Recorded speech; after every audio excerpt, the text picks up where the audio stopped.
My son-in-law didn't know I still understood Polish. When I heard what he whispered to his brother at our Thanksgiving dinner, I realized the loving husband my daughter had married was planning something that would destroy her and take my granddaughter away forever. I just wish I'd acted sooner. I'm Margaret Kowalski. I'm 65 years old, and I've spent the last 40 years pretending I'd forgotten the language of my childhood. My parents immigrated from Warsaw when I was 7. They wanted us to be American, to fit in, to leave the old country behind. So we did. I learned English, dropped my accent, changed my name from Małgorzata to Margaret. By the time I was in high school, I rarely spoke Polish at home. My parents died believing I'd become fully American, that the Polish language had faded from my memory like an old photograph. But here's the truth. You never really forget your first language. It lives in your bones, in your dreams, in the corners of your mind. I understood every word of Polish I heard, even after decades of not speaking it. I just never told anyone. There was no reason to, until there was. My daughter Catherine is 38. She's brilliant, a pediatric surgeon at Johns Hopkins, the pride of my life. Her first husband, Daniel, died of pancreatic cancer when their daughter Lily was only 2 years old. Catherine was devastated. She threw herself into work, into raising Lily, into building a life from the ruins. I moved from Chicago to Baltimore to help her. Lily became my entire world. She's 9 now, bright and funny, loves gymnastics and reading, has her mother's dark hair and her father's gentle spirit. 3 years ago, Catherine met Adam Nowak at a medical conference in Boston. Adam was a pharmaceutical sales representative, 39, handsome in that clean-cut way, always impeccably dressed. He was charming, attentive, brought Catherine flowers, made her laugh for the first time since Daniel died. And Adam was Polish. Second generation, he said. His grandparents came over in the 50s. He spoke some Polish with his family, but was thoroughly American otherwise. Catherine fell hard. Finally, she said, someone who understood her, someone who treated Lily like his own daughter, someone who wanted to build a life with her. They married after 18 months. I had reservations. Not because of anything specific, just a feeling. The way Adam's smile never quite reached his eyes. The way he'd watch Catherine when she wasn't looking. Something calculating in his expression. The way he was almost too perfect, too accommodating, too quick to agree with everything she said. But Catherine was happy. What could I say? So I kept quiet. I was just the mother, the grandmother. What did I know? Adam moved into Catherine's house in Towson, a beautiful colonial she'd bought with Daniel's life insurance. Catherine never talked about money, but I knew she was well off. Surgeon's salary, Daniel's insurance, smart investments. She'd set up a trust for Lily's education. The house was paid off. She was careful, responsible, set for life. After the wedding, Adam's family started coming around more. His parents had passed away, but he had 3 brothers, all still in the Baltimore area. Tomasz, the oldest, worked in construction. Piotr was in auto repair. Jakub, the youngest, never seemed to have a steady job. They'd show up for dinner, for Sunday football, always friendly, always complimentary about Catherine's cooking, her house, her success. And they spoke Polish among themselves. Not all the time, just occasionally. Quick comments, jokes, asides. Catherine didn't understand Polish. She'd smile politely, wait for translation. Adam would laugh and say, "Just my brother being stupid," or "Old family joke, babe." Nothing important. But I understood every word. At first it was harmless. Comments about the game, about food, normal brother banter. But slowly, over months, the comments changed. They'd look at Catherine's kitchen, her furniture, her jewelry, and I'd hear whispers in Polish. "Must be worth a fortune. Look at this place. She's loaded." Adam would respond quickly, changing the subject, but I noticed everything. I never told them I spoke Polish. When Adam learned my maiden name was Kowalski, he'd asked, "Polish heritage?" I'd smiled vaguely. "My grandparents, I think. I don't really know much about it. They died when I was young." A lie, but it felt necessary. Something told me to stay invisible, to be underestimated. 6 months ago, things started to shift. Adam began working longer hours, coming home late. Catherine, busy with surgeries and Lily's activities, didn't notice at first. When she did, Adam had explanations. New territory, demanding clients, career advancement. Catherine trusted him. She wanted to trust him. I noticed other things. Adam started asking Catherine about her finances. "Honey, should we think about updating your will, now that we're married? Have you considered restructuring Lily's trust? I know some great financial advisors. Maybe we should refinance the house, get better rates." Catherine, naive in matters of the heart, shared everything. Showed him her portfolio, her bank accounts, her estate planning documents. I noticed Adam's brothers coming over more frequently when Catherine was at work. They'd go into Adam's home office, close the door, speak in low voices. I'd be in the kitchen making dinner for Lily, and they'd walk past me like I was furniture, the harmless old grandmother, invisible. I noticed the way Adam looked at Lily sometimes, not inappropriately, but proprietarily, like she was a chess piece. When Catherine mentioned updating her will to make Adam Lily's guardian if anything happened to her, I felt ice in my stomach. "Isn't that premature?" I'd asked carefully. Catherine laughed. "Mom, it's just smart planning. Adam loves Lily. He'd take care of her." But I'd heard Adam on the phone once, speaking Polish to someone. I was folding laundry in the hallway outside his office. He didn't know I was there. "The kid's worth more than the wife," he'd said in Polish. "Trust fund's untouchable until she's 18, but the guardian controls everything until then. Medical expenses, education, living costs, all of it flows through whoever has custody." A pause. No, the wife doesn't suspect anything. She thinks I'm crazy about the kid." My hands had frozen on the towel I was folding. I wanted to burst through the door, to scream. But I waited. I needed to know more. 2 weeks ago, Catherine told me they were having a family Thanksgiving dinner. "Mom, I know it's not traditional, but Adam's family doesn't have anywhere else to go. Can we host everyone?" "Of course," I'd said. "I'll help you cook." Adam had looked pleased. "My brothers are really looking forward to it, Margaret. Family's everything, right?" The week before Thanksgiving, I did something I'd never done before. I hired a private investigator, a woman named Rachel Kim, recommended by a friend whose daughter had gone through a nasty divorce. "I need to know who my son-in-law really is," I told her. "I need to know what he's planning." Rachel was good. She called me back in 5 days. "Mrs. Kowalski, we should meet in person." That's never good news. I met her at a coffee shop in Fells Point. She slid a folder across the table. "Adam Nowak is exactly who he says he is, on paper. But there's more." She showed me financial records. Adam had significant gambling debts, over $100,000 owed to various creditors, some of them very unofficial. His brothers were in similar situations. Tomasz had liens on his construction company. Piotr was months behind on child support. Jakub had a record for fraud. "They're desperate," Rachel said. "And your daughter is their way out." "What are they planning?" I whispered. Rachel showed me more documents. Adam's been researching life insurance policies, specifically accidental death policies. He's also been looking into custody law for step-parents in Maryland. My blood went cold. "You think he's going to hurt her?" "I think you need to be very careful," Rachel said. "I've seen this pattern before. Desperate men, wealthy wife, vulnerable child. Sometimes it's just financial abuse. Sometimes it's worse. I'd recommend you tell your daughter immediately and get her somewhere safe." But I knew Catherine. She was brilliant in the OR, but she'd never believe this without proof. She'd confront Adam, and he'd explain it away. She loved him. Love makes you blind. I needed evidence. I needed to catch them planning it, discussing it, admitting it. Then she'd have to believe me. "The dinner," I said. "Thanksgiving. They'll all be there." Rachel understood immediately. "I can set you up with recording equipment, audio, hidden camera. But Mrs. Kowalski, if you're right about this, if they're planning violence, you need police backup." "Get me the equipment," I said. "I'll handle the rest." Rachel gave me everything I needed. A small camera disguised as a decorative brooch, audio recording devices that looked like coat buttons. I practiced staying calm, staying invisible. I'd spent 40 years as a nurse before I retired. I knew how to keep my face neutral even when everything inside me was screaming.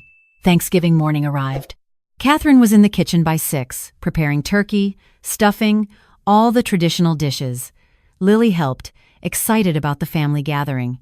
Adam was in a good mood, joking, kissing Catherine's neck, playing with Lily. The perfect husband, the perfect stepfather. I pinned the camera brooch to my cardigan, plain navy blue, something an old woman would wear, nothing suspicious.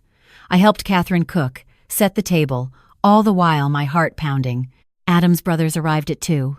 Tomasz brought his wife Karolina and their teenage son. Piotr came alone, recently divorced. Jakub brought beer and his usual unemployed charm. They filled Catherine's house with noise, with laughter, with compliments about the food, the decorations, how lucky Adam was. Catherine beamed. This was what she'd wanted. Family. Belonging. She'd felt so alone after Daniel died. Now she had a whole new family who welcomed her, or so she thought. We sat down to dinner at 3. The table was beautiful. Catherine had used her grandmother's china, the good silver, Adam said grace. We passed dishes, ate, talked about football, about Lily's gymnastics competition, about Catherine's latest surgery. Normal Thanksgiving conversation. After the main course, Catherine suggested Lily go watch the parade recording upstairs. Give the adults some time to talk, sweetie. Lily went happily, used to being excused from adult gatherings. That's when the conversation changed. Tomasz said something in English about traffic, then turned to Piotr and said in Polish, "When does the insurance policy activate?" I kept eating my sweet potatoes, face neutral. Piotr responded in Polish, January 1st. That's when the new year starts. New policy kicks in. Double indemnity for accidental death. Adam shot them a look, glanced at Catherine.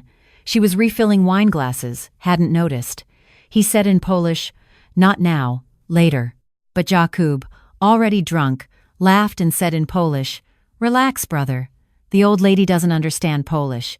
Catherine told you her mother forgot it all years ago." Catherine had told him that. Because I'd told her that. Because I'd spent 40 years building this camouflage. I took another bite of turkey. My hand didn't shake.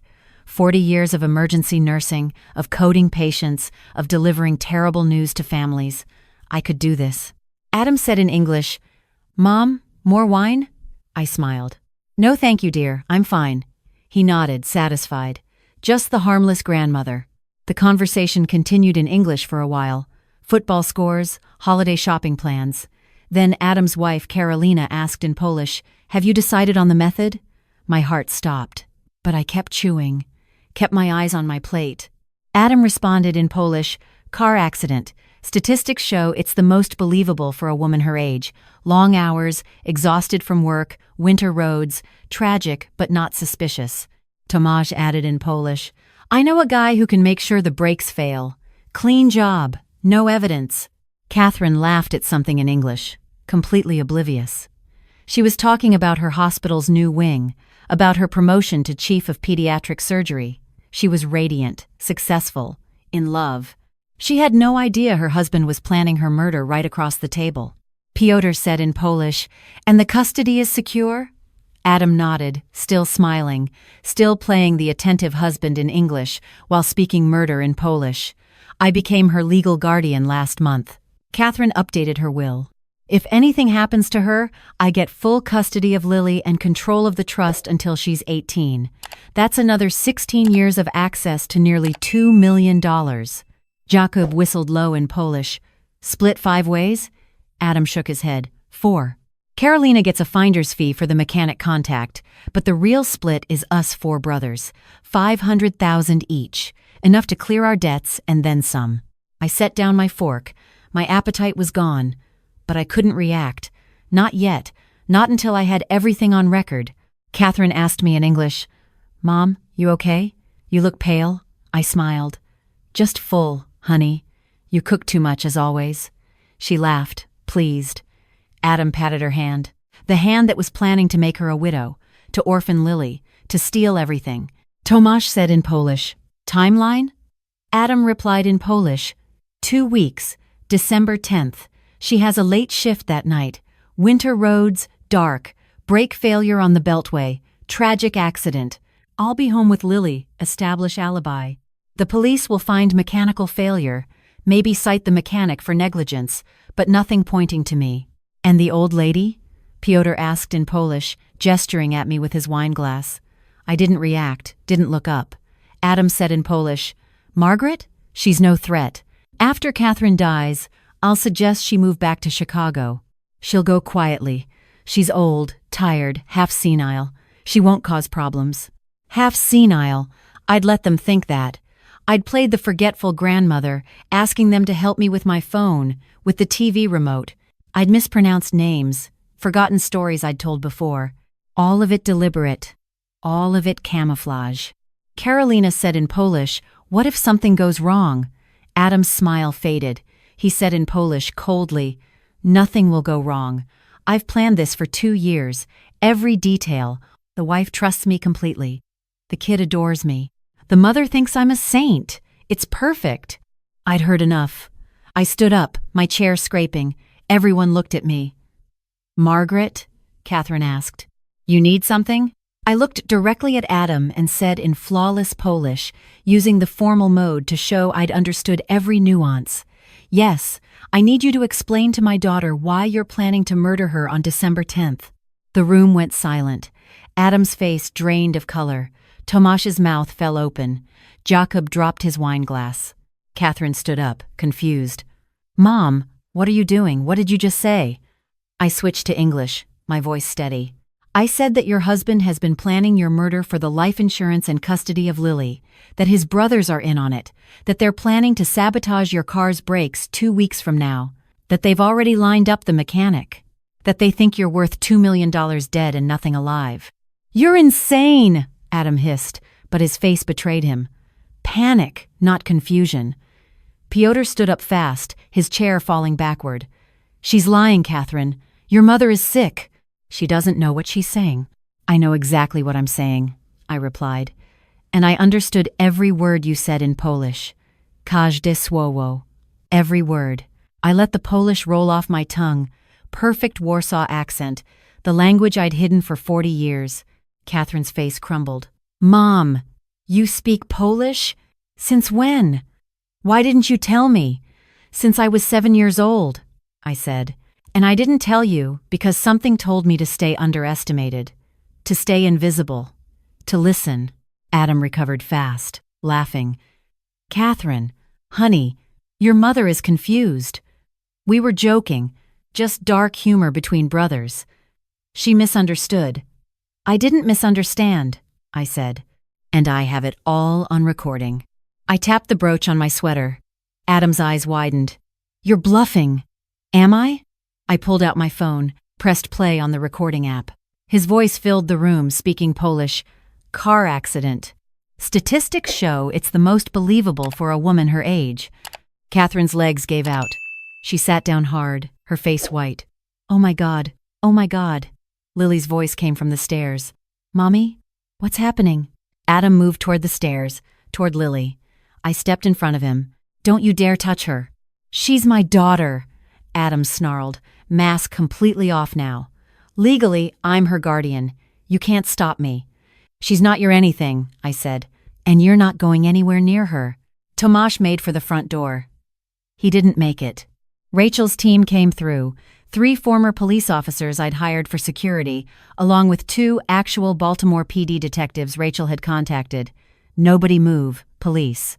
The room erupted. Adam lunged for me, but one of Rachel's people tackled him. Piotr tried to run out the back, got stopped. Jacob just put his hands up, crying. Karolina started screaming that she didn't know anything. It was all the brothers. She was innocent. The lead detective, a man named Marcus O'Brien, took statements from Catherine and me. I gave him my recordings, everything. 25 minutes of them planning murder, discussing insurance fraud, custody schemes, all in Polish, all on tape. "Mrs. Kowalski," Detective O'Brien said, "this is extraordinary evidence. We've been trying to build a case against the Nowak brothers for months. They've been running insurance scams, but we could never get them on tape. This will put them away for a long time." Catherine was sitting on her sofa, holding Lily, both of them crying. I sat down next to her, took her hand. "I'm so sorry, honey. I'm so sorry you had to find out this way." "You saved our lives," Catherine whispered. He was going to kill me, he was going to take Lily, and I never saw it. I'm so stupid. You're not stupid. You're human. You wanted love, wanted family. He manipulated that. He was good at what he did. How did you know? She asked. I told her everything.